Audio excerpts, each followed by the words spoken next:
All right, so in the book, it's chapter 16. It starts on page 368, and we're just going to go over a bit of what the chapter covers because I have some places where I kind of disagree with the book. So I want to tell you some things that I have learned from my experience in the field. So the first thing the book talks about, is that you should sit down and assess your own skills and aptitudes. I agree. It's a great step. It's that thing of answering the question, what am I good at? What are my real strengths? What can I highlight here in front of this employer, this potential employer? But I'm going to suggest that using that job ad will be a better way to target what it is that employer's looking for, rather than just sitting down and thinking through your own head about your own skills. So I'm going to suggest that you use a specific job ad, and if it's particularly short, you may go and Google some other job ads for similar jobs, just for the advantage of finding those terminologies that are typical in the field, those skill sets that you did not think of until you read it and you thought, oh my gosh, that's something I'm good at. I should include that on my resume.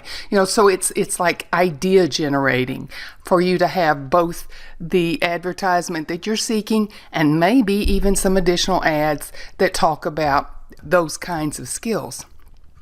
The book then goes on to talk about how you research the job market.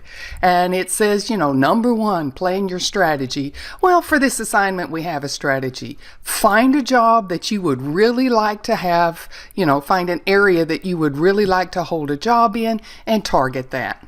The next step is to focus your search. Again, we, love the fact that we can use all of the search engines online. We have so much information available to us about job openings. So I would say that you need to focus your search in doing some internet research. The next one is about exploring online resources, and it lists a few. And I'm guessing that some of you, or many of you, most of you, I don't know where to go. Monster.com is good. My company uses Indeed.com. There's just lots and lots of places. I think the U of H Career Center probably has job postings there. You may even find a posting on a bulletin board in the hall of one of the, tech buildings on campus. Any place you can find a job opening that sounds like the kind of job you would like to aim for will be up for grabs for this assignment. Now, I'm going to warn you about a couple of things.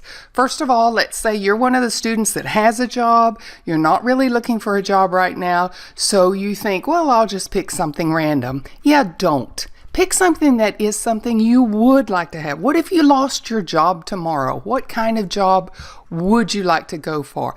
Do not apply to be, the head researcher at the Smithsonian Institute. You're not qualified for that, and I'm not going to be talked into the fact that you are. So don't be random about your selection. Even if you're not looking for the job at the moment, pick something that is reasonable and something that is that you are qualified for, and something that you would really like to work at anyway. Something that is a potential good job for you. All right, and then the last bullet point I have, that learn to network thing. I have to say, I'm not a good networker. Actually, I'm not a really good social person. I'm one of those people, I kind of like to be by myself and work by myself. But if you know how to do networking, great, and you might glean some help from the book. I will say that one thing I do use is LinkedIn. I do use that as a professional networking site. And if you have not tried that out yet, it is a great place for you to get your presence out there and begin making some connections outside of your current group of friends and family. LinkedIn is very much like Facebook for people looking for a job. It's very much a professional interaction.